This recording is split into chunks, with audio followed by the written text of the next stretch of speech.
because one of the problems that FamilySearch has is that when you start searching for these records, you can't always find them because they're poorly indexed.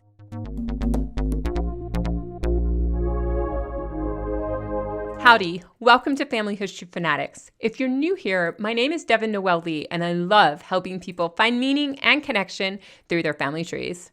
So let's get into today's topic. One of the things that I've had to do is when I came to a page, over here on this side, all of these names would just be a jumbled list. But if I click Manage Index, Edit Households, I'm able to drag and drop people into household clusters.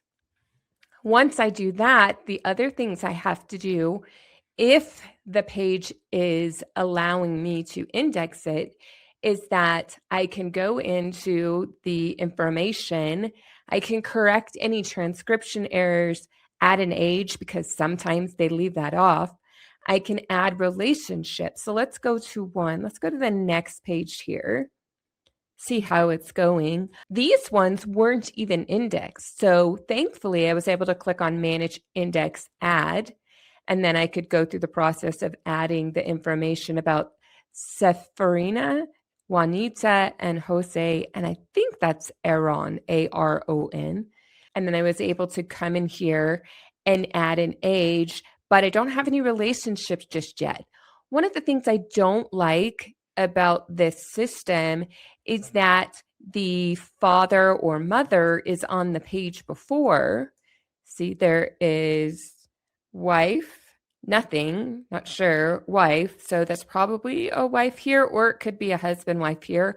I've found often that the enumerator got people out of order. So it's entirely possible that this Manuela goes down with Balthazar. I'll have to check later. But what I can't do is connect Balthazar with the son, daughter, son that's on the next page. However, I can connect these as siblings. Let me go ahead and do that right now. I click on relationship, add more information, and they have lots of choices. Really like this. But I went and child, and then I do another child. It took me a little while to figure that out. Child, and click update. And then I can come over here and select Juanita, and I can select Aaron, and I go ahead and click save. The next thing that you can add is, notice, since this was a new entry, I don't have any events yet.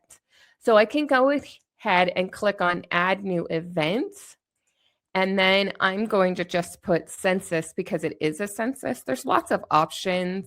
Oh, it's not letting me do census this time around. Great. So how about I just do residence? All right. So then I'm going to add a date. This is from 1885 and place. Now I made a cheat sheet over here in Google Keep, and I have to keep putting in San Juan Pueblo, Rio Riba, New Mexico over and over and over again. So I went ahead and put the place so that I could quickly standardize it and click save. But I can do one more thing. I don't want to keep putting this on everybody in this record. It's entirely possible a few more of these don't have the record reference. Here they did, but sometimes they don't. One of the things you can do to ensure everybody on this record gets this residence when it's applicable to everybody is link event to other names. And I can go ahead and select the rest of the people in this file. I think the rest of them actually are tagged. So I'm just going to do the two siblings because I know I added them myself. And I click up. All right. So in line 52, Jose, Anto, it was transcribed as Otto. Ma Jesus Martin, it was transcribed as Mac. Notice I can go ahead and fix that. I like that FamilySearch has made it so that we can do some self-healing indexing. Unfortunately, in some of the records, this page will be indexed. You'll go to the next page. Nobody's indexed on that page, and there's no way to index that page and heal the index. It gets a little bit frustrating, to say the least. So we're going to go ahead and finish the work that I was doing here. Notice I don't have the family relationships yet. So I'm going to go ahead and do add more information. There's a spouse, there's a child.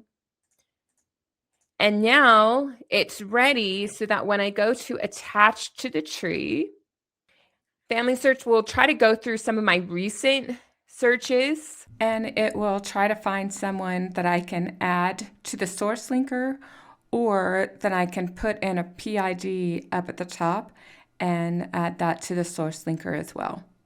What do you think of these recommendations? Was it helpful, or do you still have questions? Whatever your answer, do me a favor. Leave a comment. Your feedback is important to not only keep Family History Fanatics on YouTube, but let me know what videos to make next. Now back to the learning with the next valuable genealogy research tip right up there.